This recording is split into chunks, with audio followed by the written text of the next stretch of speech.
Hey everybody, this is Jason with Schmucks Reviews. We're actually starting a brand new weekly program where we're going to sit and probably have somebody with me like today Wow. and just talk about various topics, movie related, video games, comic books, TV shows, anything along that line. And so tonight is our premiere episode, and we'll be doing this every week, every Sunday night. We will be doing one, posting it up on YouTube, and enjoy it. So, as you know, I'm Jason. This is Rowan. Introduce yourself. Hey guys, this is Rowan. Yep, I am Jason's best friend. Go way back from Armstrong College. 12 So, years. yep, 12 years, going strong.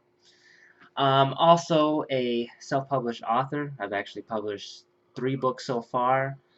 I'm working on a series right now that corresponds to the previous 3 books that I've done.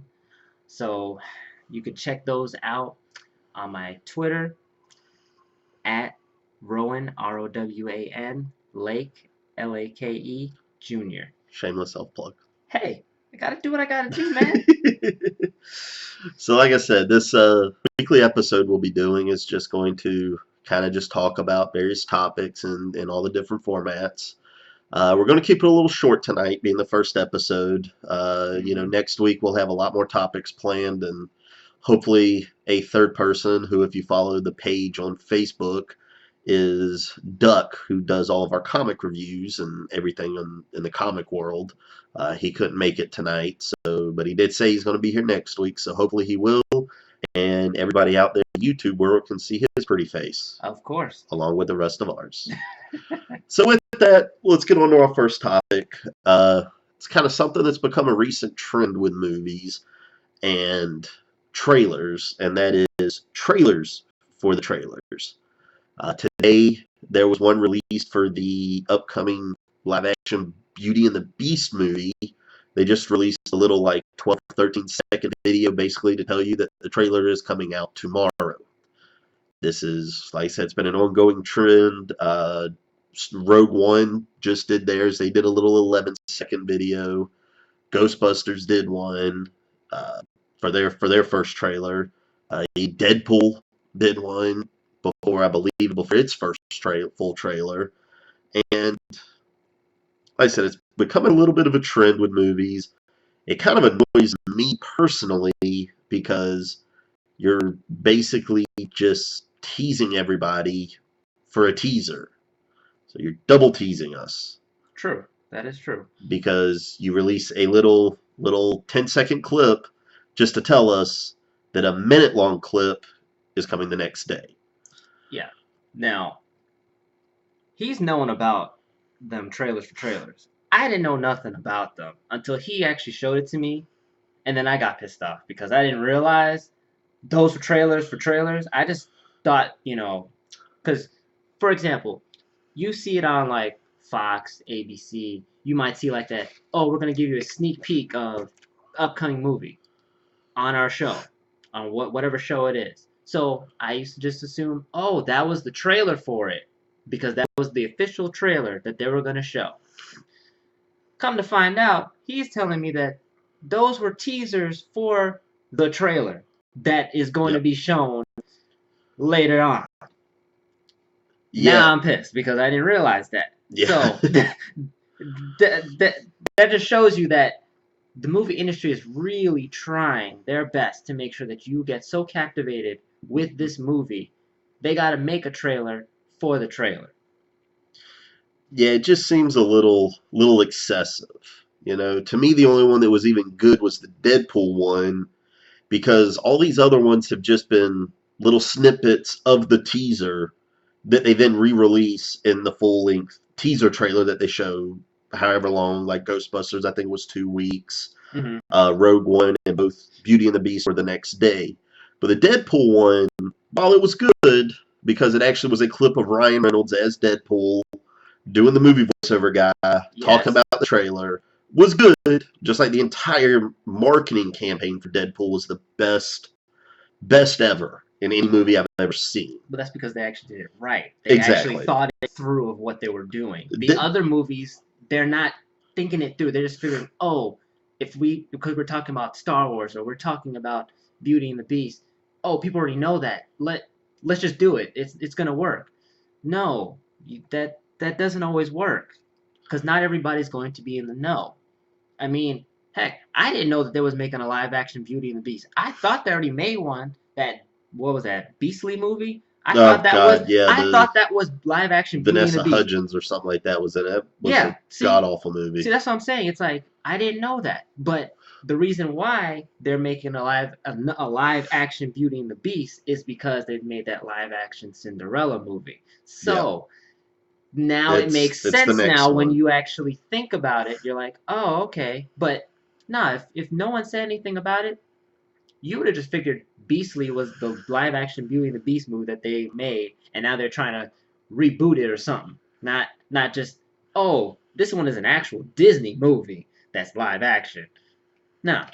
It's following a trend with Disney movies, just to kind of go off on what's on the next topic, which are the live action Disney movies. You know, they're planning a lot of them. Like I said, the Beauty and the Beast one is, you get the first trailer tomorrow. You know, they just did the Jungle Book, which was phenomenal. Love that one. Still got to see it. You need to. It's phenomenal. It's so far the first 5 out of 5 movie I would give this year. Huh. Then I think before that we had Maleficent. Maleficent was nice. I really liked that one. Me and my wife It actually was, did like that. Maleficent was good because the big thing I liked with that was it took the story we knew. Everybody knows the story of Maleficent, Sleeping Beauty, and it changed it. It put a little twist to it, which was nice. Yeah. You had Cinderella, which was basically an exact retelling of Cinderella, so it's the story everybody's seen already. It was still a good movie. And the first one that really kicked it off was Alice in Wonderland, which, it was an okay movie. But you can only do so much with Alice in Wonderland. You know, they got the sequel to it coming out in a few weeks, Alice Through the Looking Glass, which doesn't look that good to me, but I'm probably still going to watch it because I've seen them all. And and then Disney has more plans.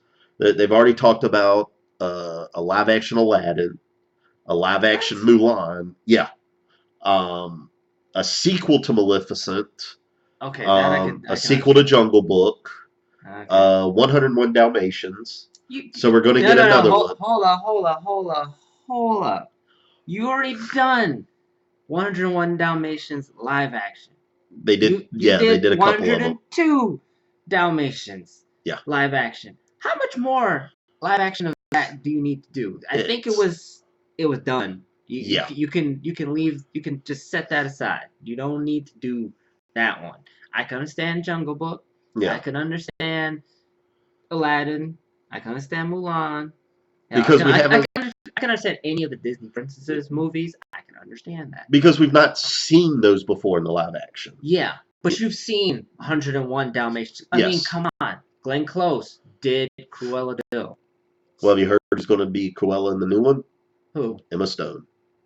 That's right. The actress who played Gwen Stacy in those 2 Spider-Man movies is going to be Cruella de Vil. Okay. Yeah. I'm letting it sink in, but yeah, I think they should have just kind of set that to the side for like never doing it and focusing on ones that have not been done, which they're on the right track, but now they just kind of Yeah, it kind of took a little. The 101 Dalmatians one was a little odd, I could say, because it's been done. We had the one. It was with Jeff Daniels, Glenn Close.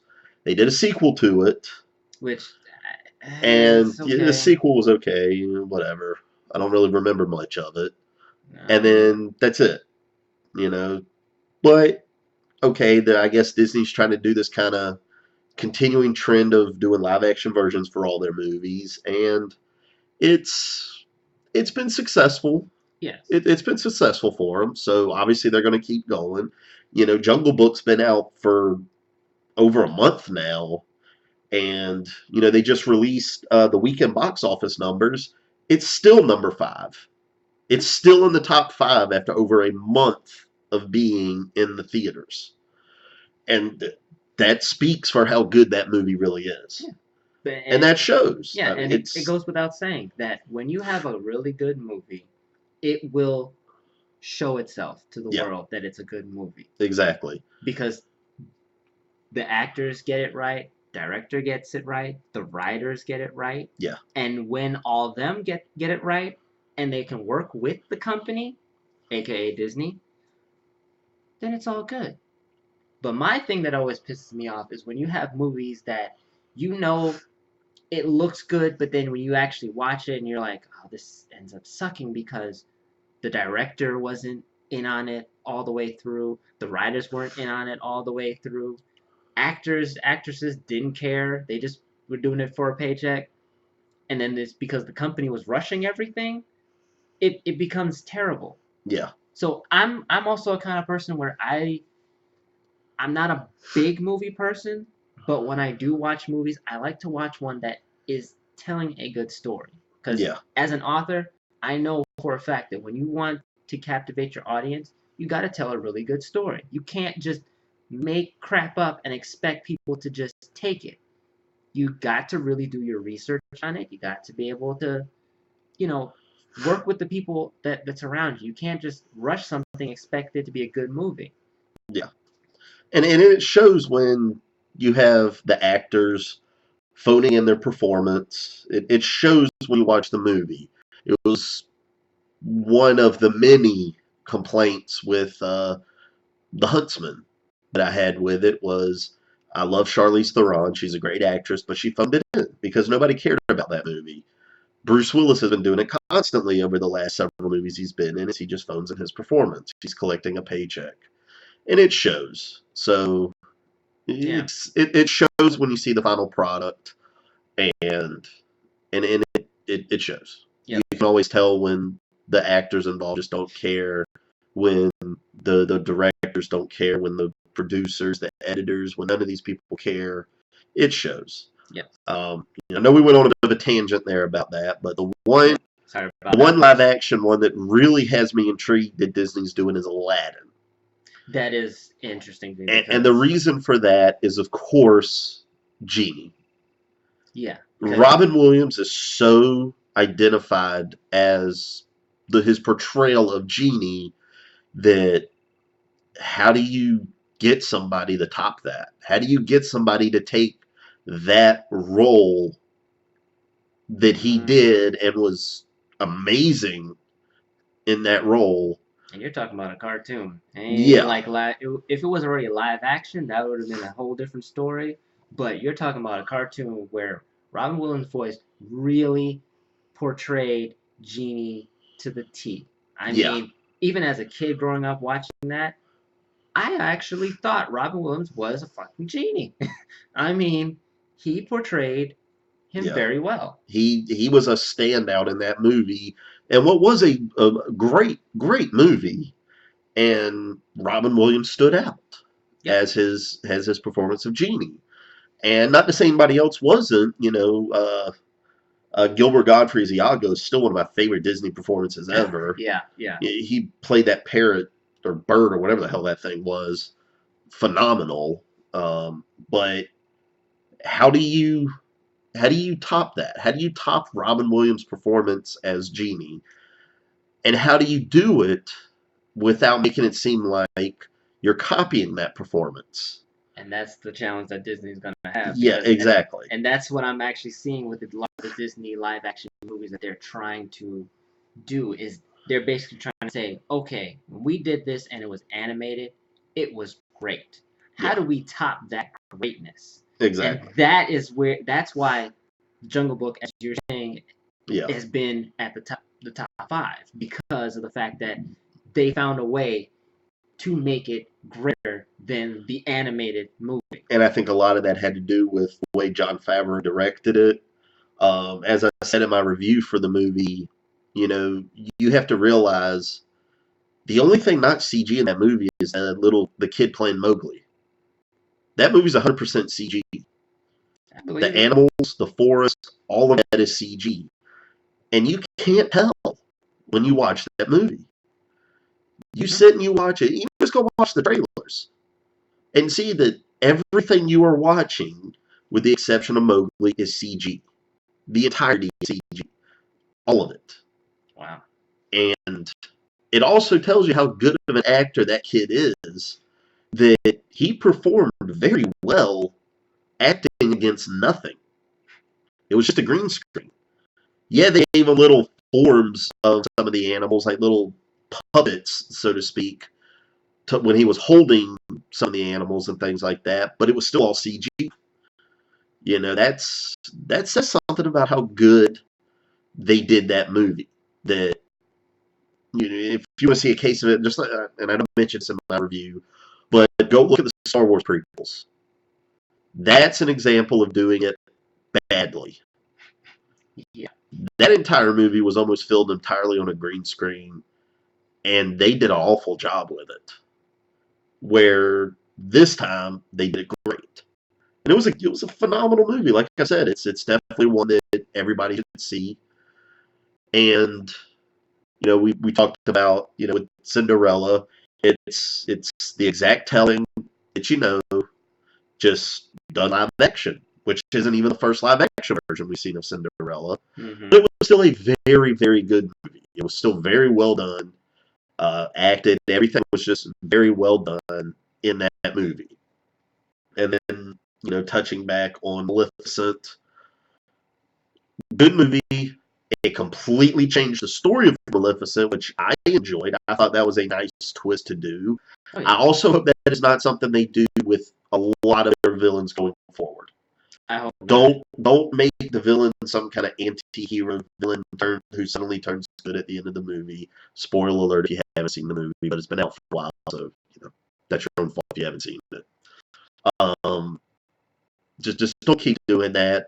You got a Maleficent. Don't do it again. I know you've had a lot of great villains, some of the best movie villains in the history of movies. Don't do it again. Please, don't. I know nobody from Disney's going to watch this video, but please don't do it. Don't do it. Well, the other thing that movie industry shouldn't be doing is having these daggone delayed sequels. Because, I'm sorry, like, Independence Day. I found out they're making another Independence Day movie. Okay. Yep, comes out in 2 I months. actually saw the trailer for it. Just happened to watch it on TV, and it just came on, and I was just like, so Will Smith's character is dead, so Yep. your son is the new hero. Yeah. Vivica A. Fox is still in there. Who's now a scientist and not a stripper anymore. She upgraded. Yeah, and then dude from Jurassic Park, he's still there too, and I'm like, The dude from Jurassic Park. yeah, I forgot his name. Jeff Goldblum. Yeah, there Yeah, you go. okay. Yeah. Yeah. I was like, I forgot his name, but that dude. Anyway, the point is, it's been, how long has it been since Independence Day? 20 years. Yeah, The movie came out in, like, I think, the mid-90s. yeah, but why the hell would you do that? I mean, I get maybe in the director's mind that the kid actor that was in Independence Day, they want him to actually grow up. Yeah. And still be able to remember what he did in Independence Day. Was not much anyway. So No. so it's like, why not just get a different actor who can portray that son and do it during the 90s, or do it maybe even if you did it in the early 2000s. I would have been fine with it. But you're talking about almost 20 years. That's Yeah. a serious delay. Not everybody's going to remember Independence Day. Not And everybody's going to it's- remember any of those other movies that you're going to be doing these long delays. And the thing going with Independence Day is, you know, it's been 20 years. You know, it's that wow factor from when that movie came out, which at the time, even I'll say it wowed me. You know, Yeah, the it did too. visuals. You know, you look back on it now, does it stand up to the test of time? God, no. No. You know, can you suspend disbelief that Jeff Goldblum hacked an alien chip with a MacBook Pro? It just doesn't work. Yeah. But you've lost a lot of that by waiting this long to do a sequel. Yes, they're bringing back all the old characters, with the exception of Will Smith, who apparently died somewhere in between these movies, but because he didn't want to come back for the sequel, they just kill him off before the movie takes place. Yeah. Whatever. But it brings up a point. Is when you do this, we just had a couple come out recently. You just had Zoolander 2 that came out this year in February. It did awful. It didn't really do good in the box office. It was critically panned. And you gotta think, was it because they waited so long to do the sequel? I didn't catch it in theaters because the first one wasn't bad. It was okay. It had some moments. But the first one itself even bombed in theaters. It didn't do very well. It didn't get rave reviews by critics, and it kind of gained a cult following, which is what garnered them doing a sequel. And you could make the argument that maybe the Zoolander 2 will follow the same path, but you still run into the point. It's been 10 plus years, I think, since the first one came out. Yeah, about that.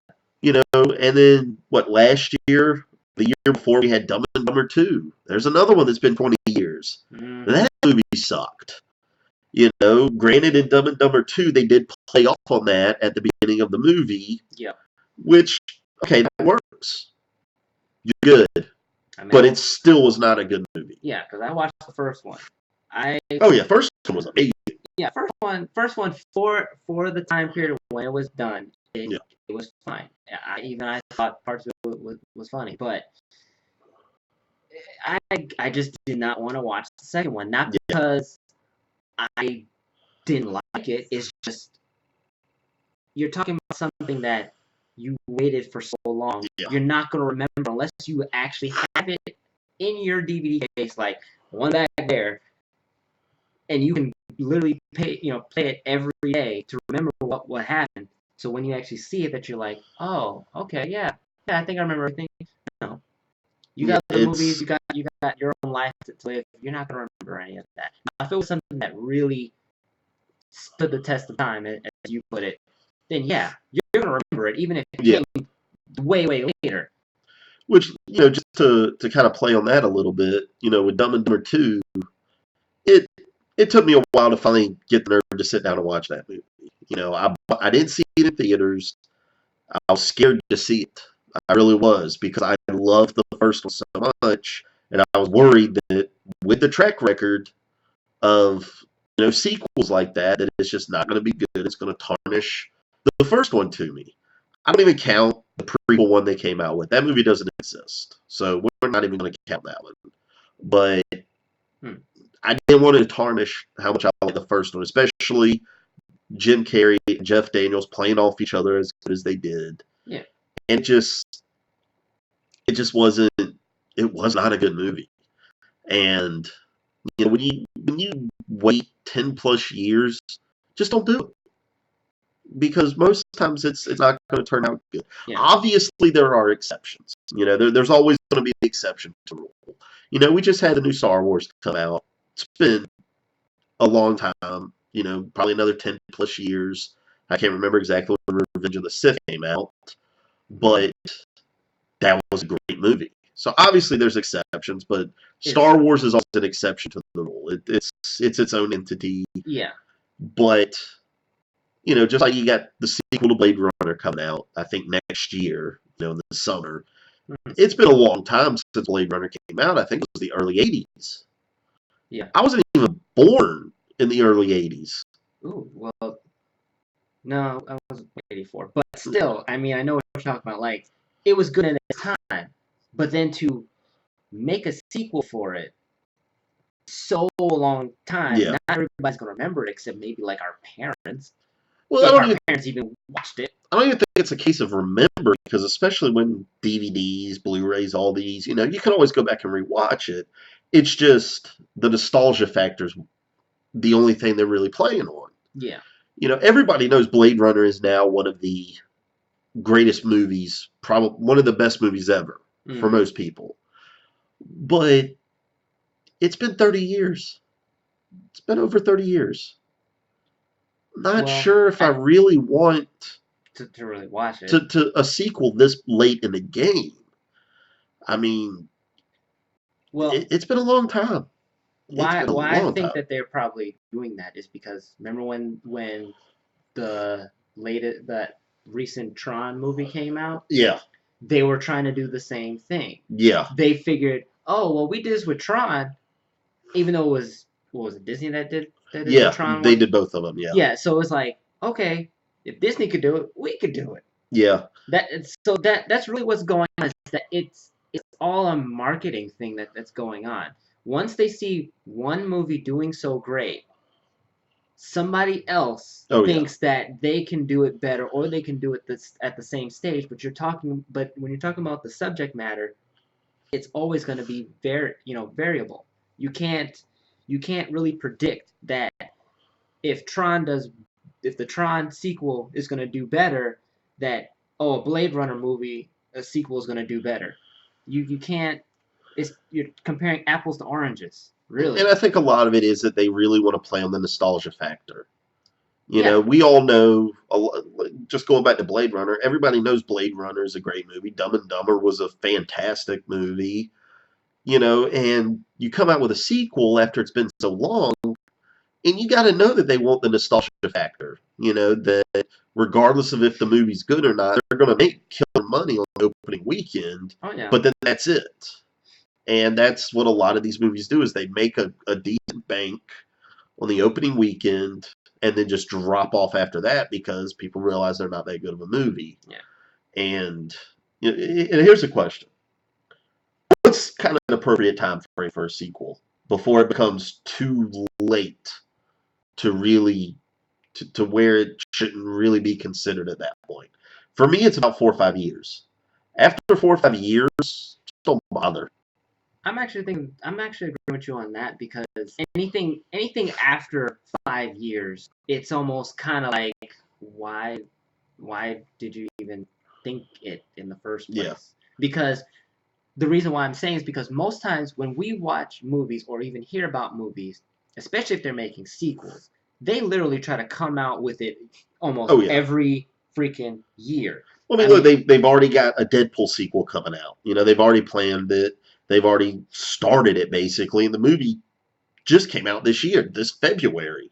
Yeah. It's not even been 6 months since the movie came out, and they've got a sequel in the works, and that's fine. Yeah, that's fine. That's within the limits of doing it. Harry Potter series. Exactly. All of that was done year after year after year. The Hunger Games, that was still done year after year after year. I mean, those were even those particular ones were made out of books, and you had a series going on. It makes sense. Yeah. When you're talking about a movie that literally was made from scratch, back whether it was back in the day or now, when you try to make something literally from scratch again to make a sequel out of that, you have to think if that writer doesn't want to do anything with it anymore, you're literally making up crap as you go along just to make this sequel.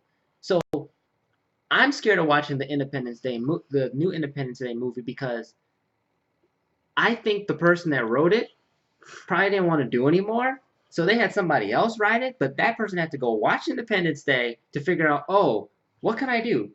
What can I really do to make this actually work? Well, case in point with that is, they just announced a Space Jam sequel.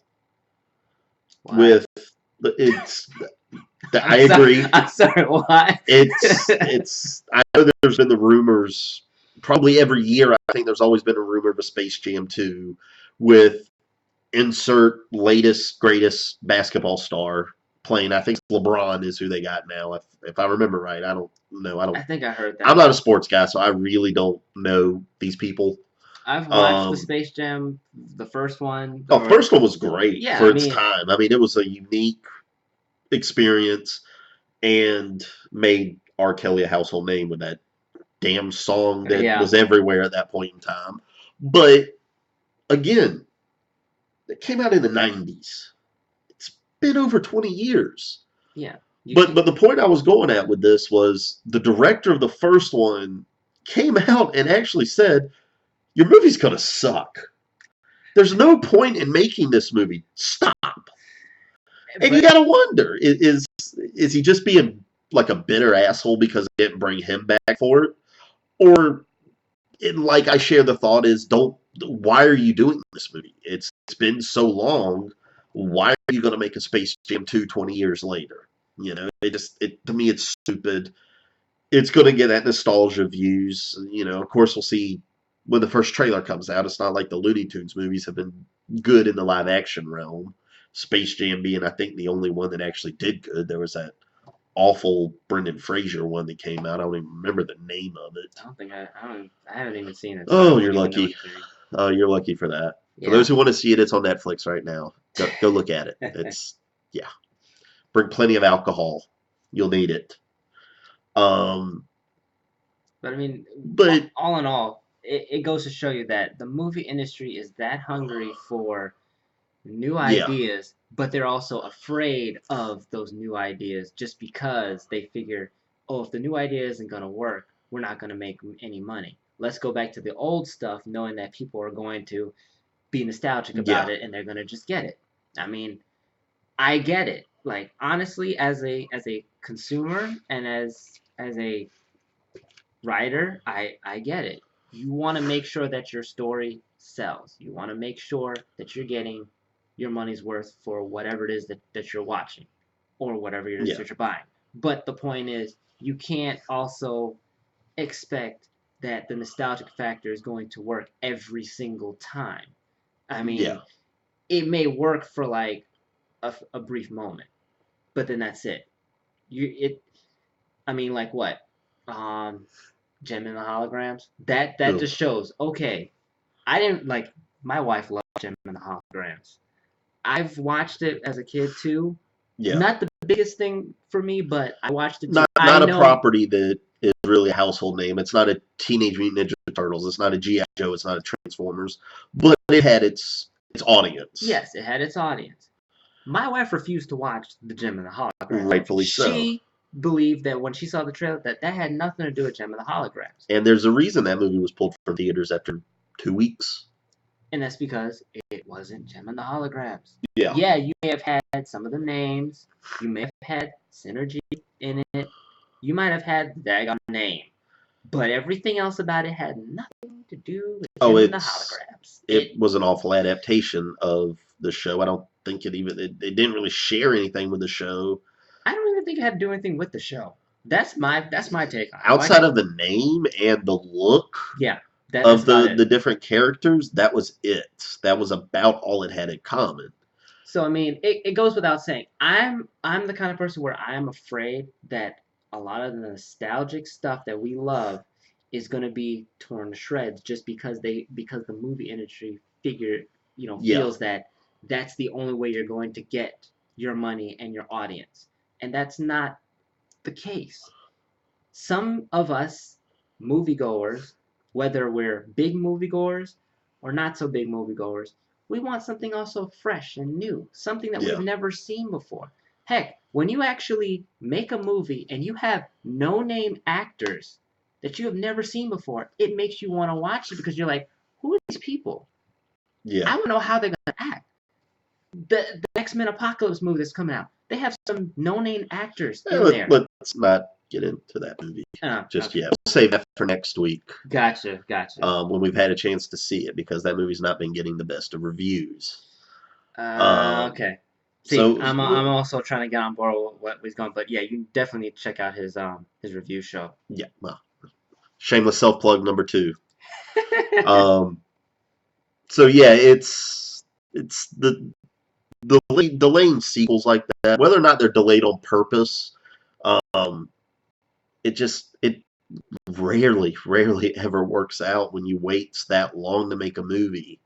James Cameron, Avatar, they just announced 4 sequels to come out over the next up to 2023, 2024.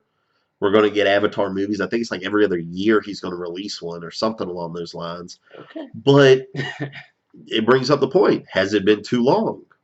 Avatar came out God, how many years has it been? I don't even know if it's been 10 years since that movie's came out. I don't think it Probably has. not. But that's probably that's still within a little bit within the realm for it. But here the thing I bring up with that is, do we need an Avatar sequel? I thought the movie was fine Is as how it ended. And my personal thoughts with Avatar was, outside of seeing it in a movie theater, it wasn't that good. I mean, visually, yeah, it was stunning. Visually, in a theater on the big giant screen with all that surround sound, was an amazing experience. Yeah. It was a truly amazing experience. And unless And you have it's that same theater in yeah, your house, that ain't gonna work. and it doesn't, because anytime I've watched it when it's come on TV, or even the few times I actually try to sit and watch it on DVD and later even on Blu-ray, Yeah. I can't. But I saw that movie multiple times in theaters and I enjoyed it. But again, it brings up, are they going to be good? It has been a long time. Is the interest there to watch not even one sequel, not two, not three, but four sequels? Probably not. And It's kind of. I mean, to me, there are some movies are that are worth having sequels for, yes, but there are some that just don't need to have one. yeah, Then they force them to have a sequel, and that's the ones that I don't like. exactly. I really, I mean, I've seen Avatar. I thought it was visually stunning. Outside of that, Not so it much. was just a movie to me. Yeah, So I'm like, okay, it it doesn't need a sequel to me. I and mean, it depending on how it does. Obviously, we're, I think, a year or two away from the first one even coming out. I think it's like 2 years. Um, is the interest there for it? Is there going to be enough people going and seeing this movie after it's been so long to really warrant the viewings? You got to remember, Avatar was a very unique experience in the theaters. No movie has ever done what Avatar did. It's the highest grossing movie of all time right now. But when that movie opened, it did not open to high numbers. It opened to less than $100 million on its opening weekend. But wow. word of mouth, people seeing it and seeing how visually amazing this movie was, and also being the truly first 3D experience ever, Yeah. it actually went up every week. It started making more money, which is not something that ever happens. Outside of Avatar, I can't really think of anything that's ever done that, where it has made more money in successive weeks. It's always the opposite. Movies always go down. Yep. You have your big opening weekend, then they go down, down, and down until it's no longer there. Yep. Avatar did the opposite. So are they going to be able to capture that magic with the next one? I don't believe so. I don't think we will. That we will enjoy it. We won't have that same feeling. Mm-hmm. But if James Cameron does it, you have to think his two last movies, Avatar and Titanic, the two highest grossing movies of all time. Yep. If he gets a third one with Avatar 2, knocks out Star Wars The Force Awakens from number 3, and Avatar 2 is in that top 3, he's gold. Yeah. He'll get anything. If he wants to make a 2-hour movie of him having Taco Bell diarrhea, they'll give him $200 million to make that movie. I bet they would. Because James Cameron will be gold. And maybe that's what he's looking for. He wants to get to that. Like, that's his ultimate goal in life, is just to do that. And then be like, okay, I'm done. Yeah, and you gotta, look at some of his other movies. Terminator 2, often regarded as one of the best Terminator movies. James Cameron. Huh. The sequel to Aliens. All right. Oh, yeah. James Cameron. That seemed a little bit better than depending on your views. It was a fantastic action movie. It might be Alien movies. Either that or Alien. None of the other sequels are worth their damn, so they don't ever get mentioned. Yeah. The Abyss. Great, visually stunning movie. James Cameron knows how to make movies. That's a given. That is a given. He hasn't made very many. He can't seem to get away from the ocean long enough to make a movie nowadays. Hell, he's supposed to have been making a Battle Angel movie for 10, 15 years now. Wait, Battle Angel Alita? Yes. He was supposed to make that? Yes, he's still, I guess, trying to. I think he actually is not directing it anymore. I think he's just like a producer or something like that. Now he's going to give it over to somebody else. But he always said after Avatar, I'll make it. Oh, well, Avatar came and went. Then it was like, oh, I'm going to do this documentary in the ocean, and then I'll do it. Well, that came and went, and he didn't do it, so now he's doing Avatar, so we're not going to see a Battle Angel movie from him in a long time. So,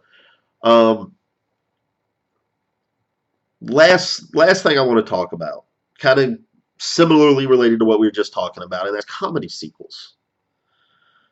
Comedy sequels generally are never good. Ever. I don't even know why they bother making them in the first place.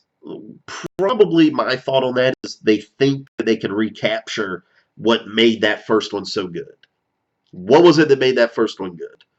The characters, the script, the humor, whatever. They always want to try to recapture that. And 99.9% of the time, they don't. No. I'll name five. That's it. 5 comedy sequels that are good. Exactly. I can't think of any. I can name a few. You got Hot Shot Part 2, which was amazing. I love that movie. Airplane 2. The Naked Gun sequels. I'm only going to count that as 1. I'm not going to count that as 2. Yeah. That's about it. There's not really any of them. We were just talking about it. Dumb and Dumber 2, Zoolander 2, awful. Caddyshack 2, awful. Ghostbusters 2 was not that good compared to the first one. And I'm not saying that 5 movies needs to be better than the first one. It's almost if you try that, you're 0. There are none. Yeah. But movies that are as good or slightly less. They just had, Neighbors 2 just came out. Not a huge. I didn't enjoy the first one that well. It was an okay movie. I'm not expecting much out of this one, but sequels statistically just are not good. The movie is like number 3 in the box office right now. It opened up like 50% less than the opening weekend of the first Neighbors. Wow. It's just comedy sequels just never do good. And why? Why don't they? You're getting the same cast together. Maybe getting the same writers, if not somebody who can at least understand the material. And why? Why can they not make a good comedy sequel? Why? I ask. Any other genre? I've thought about it because as you were trying to say, like any other genre you can make a sequel and it works. There's a formula that works with that particular genre. Comedy is kind of like how we are with like exploring the ocean. There's just something there that we can't seem to get that deep enough for us to be like, oh, we have figured it out. We have figured out the formula to make comedy sequels. We've conquered action. We've conquered mystery. We've conquered thriller and every genre. Every genre except comedy. Yeah. But that's because comedy comes and goes. Comedy is literally in every genre. You can literally stick comedy anywhere. It's that entity that just it doesn't really have a form. It's there. Because in everyday life, there's always going to be something comical that will happen. Whether it happens to you, happens to somebody else. But it's there. You can capture it that one time, but you as hell cannot capture it a second time. It's If you very do, it's rare. very rare. Yeah. That's And like I said, that's why three or four is the best I can come up with. yeah. And that's even thinking about this for a while. Now, my thing is, if people who want to make comedy sequels, they need to go back to those particular comedies, like The Naked Gun, for example. Yeah. Figure out how the hell did they make that a sequel that it still, in a sense, stands the test of time.